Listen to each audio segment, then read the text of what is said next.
Welcome back to Daytime Live. We are happy to have Mr. Gramps Morgan, who is joining us today for our chat discussion on Black Lives Matter and the death of George Floyd. Welcome, sir. Thank you. Thank you. How are you guys? I'm good.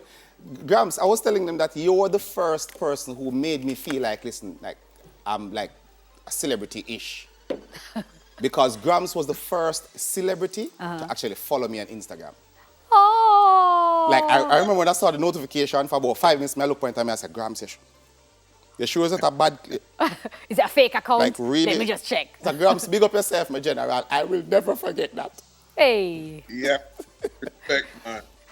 So Gramps, you were born in America and you're there now. Tell us, what is the vibe like right now? How is everybody feeling? It's very intense. It's a very intense feeling right now, right across the country.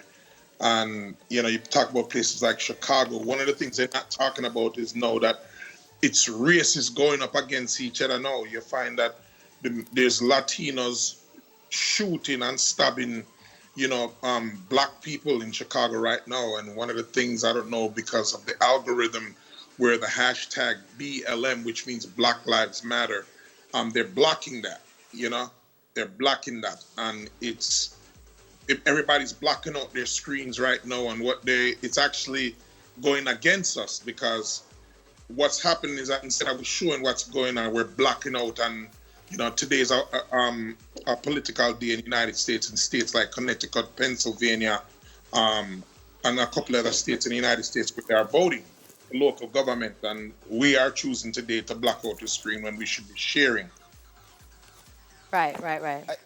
There are several Jamaicans, here at home, who they are seeing what's going on, hearing what's happening in the United States, but they are saying, hey, why be bothered with what's happening in the United States with black people, and we have our own issues here? What would you say to them? It's a very good question, and it's a very good question they should pose to themselves. Reason being is that there are Jamaican people scattered all over the United States.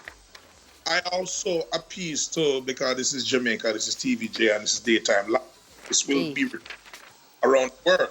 So I also appease to African leaders, because if this was, we said that all Jews' lives matter, you can be sure that Israel would have something to say about it. So black people in the diaspora that are attached to Africa, that we can know, even say, yeah, I come from this part of Africa, Senegal, Gambia, Ghana.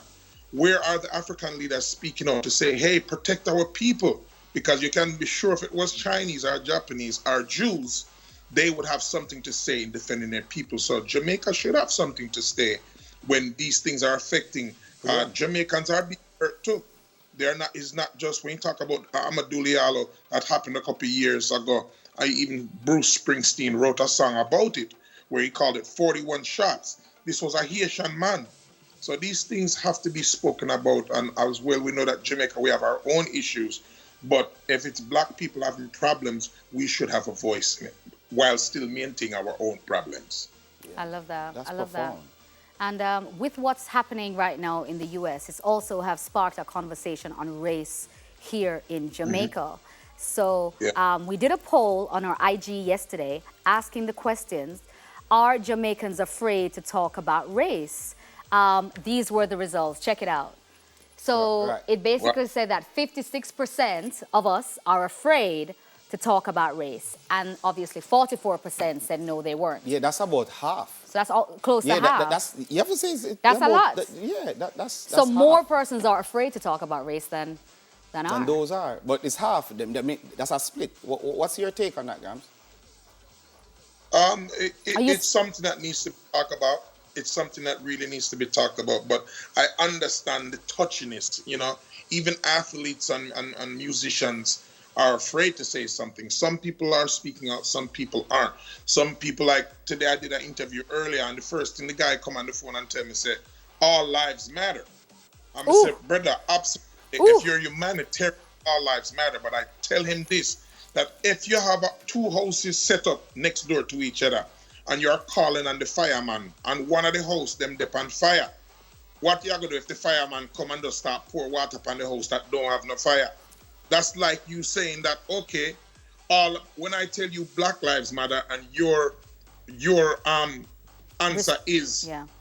all lives matter, it's like you're trying to disregard what I'm saying. I'm saying that there's a problem in the house of black people. We are being slaughtered in the street like dogs. So if you love black people, if you love what we stand for, if you love the culture, if you love everything that we have to offer, come help me in my house. Come my house up on fire. Nobody tell me say all lives matter. We know that.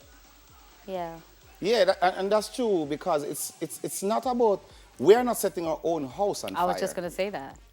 You understand? We're asking you to stop setting our house we on just fire. want to live. We just want to live in our house and be okay. We're not trying to trouble your house. Yeah. We're just asking you to stop troubling our house. We're simply asking for the right to be able to breathe, enter, leave, and live in our house in peace. Yeah. That's it. Yeah. Like, I'm not afraid of discussing race. I think here in Jamaica, we are more affected by classism. I disagree with that sentence racism. 100%. And I think it's that sentence, that statement that says Jamaica is more classist than racist that have us afraid to talk about race. That is let me finish. That is not accurate. That is not true. Race and class is so tightly and closely knitted together because our higher echelon of society, as it relates to class, there's also a racial distinction there as well. They go hand in hand. So every time we keep saying, no, we're not really racist, we're classist, is you having the mask on and not seeing what's right before your eyes. I'm just saying, I'm sorry to take over. Sorry, Doctor. Go ahead. No, it's not take it over. I mean, that's your opinion. I'm not afraid to talk about either one. I'm just saying right here, within or a Jamaica, that's a black country, predominantly black country, I think that's more of the issue. Even if it's close, even if it's a 56 to 44% difference, I think that we have both, and classism is the one that is edging out us a little bit, but we also have racist issues here. But, hey. And the fact that we live in a black society and it's the numbers are what they are, you know. Gramps, what do you think? Quickly. When classism and all kind of ism. First of all, I'm against all kind of ism. It's two. You're good or you're evil. That's a matter. I don't care what color your skin is or what. That shouldn't matter. And if you notice, if you see the protests that are going all over the world, if people are protesting in New Zealand, that's right. And what are they? Black Lives Matter.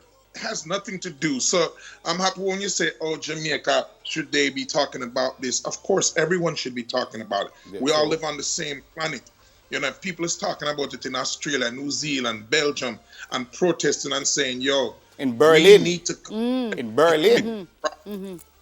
Canada. Yeah. You know what, Gramps? We have to carry on this conversation because it's so good. Gramps is staying with us. Daytime Live. You know what? We're soon forward. Stick and stay. We'll soon come.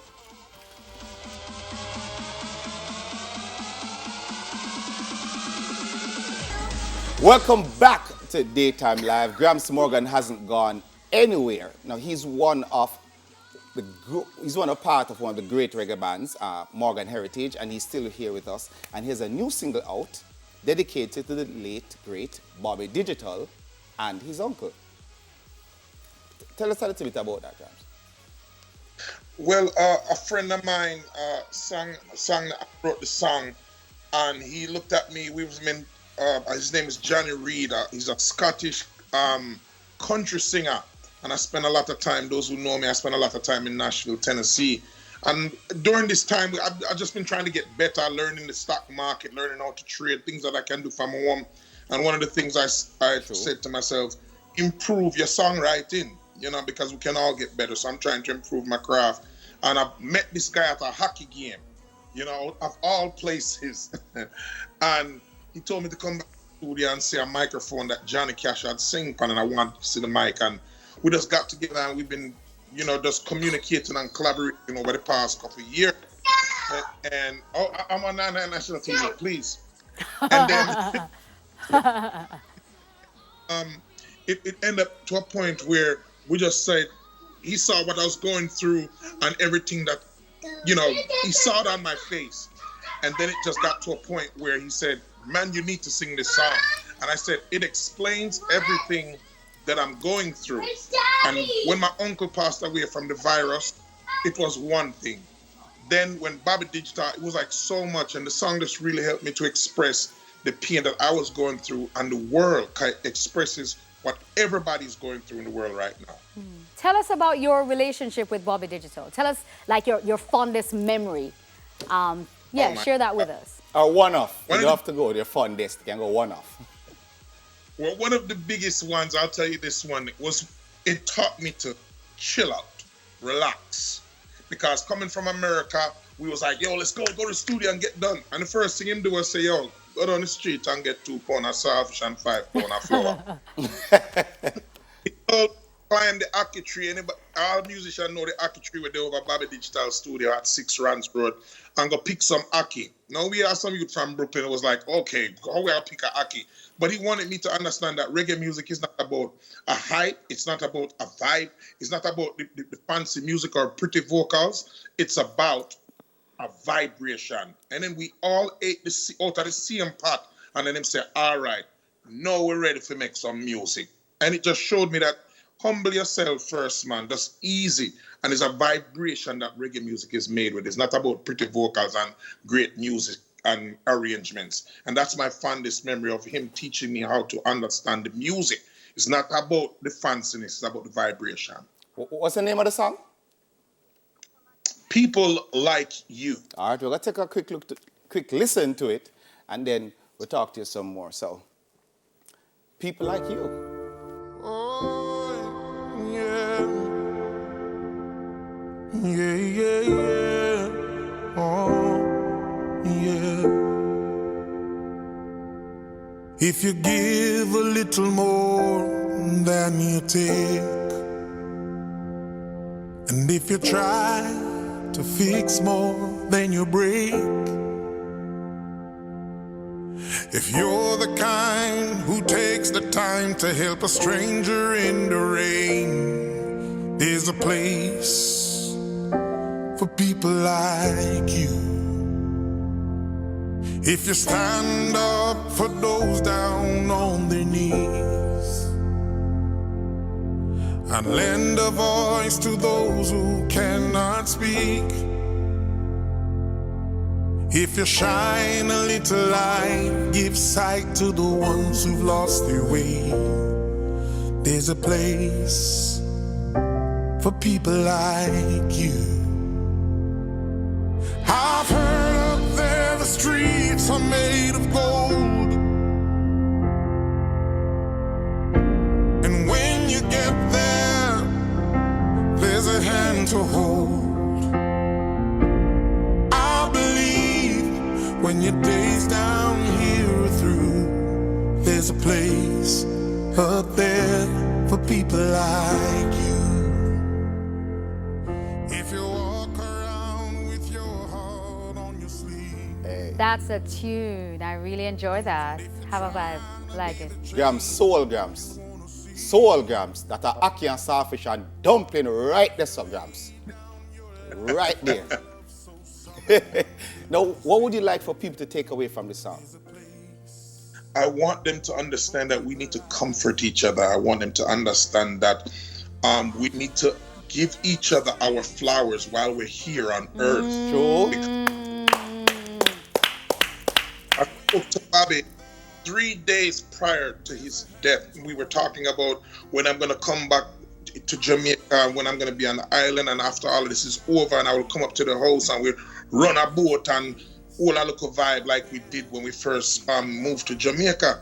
And it hit me so hard. So I want everybody to get this, to understand that we need to celebrate each other, take care of each other now. Don't wait till we're gone, because none of us is coming back. That's beautiful.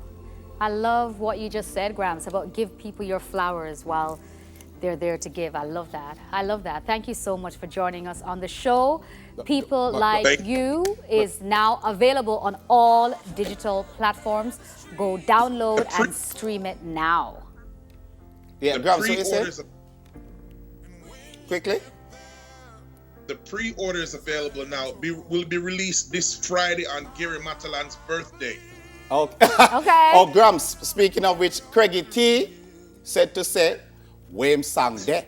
Oops. Oh, Craigie T. that's a bad up there, Gramps. Oh my God. Me and Craigie T has a project. I will say no more. It will be done, Craigie. All right. Thanks for joining us. Gramps, so looking forward to seeing you back in Jamaica soon. As soon as it's finished, I know you'll be on the first flight here. No, Daytime Live. Absolutely. We'll be right back.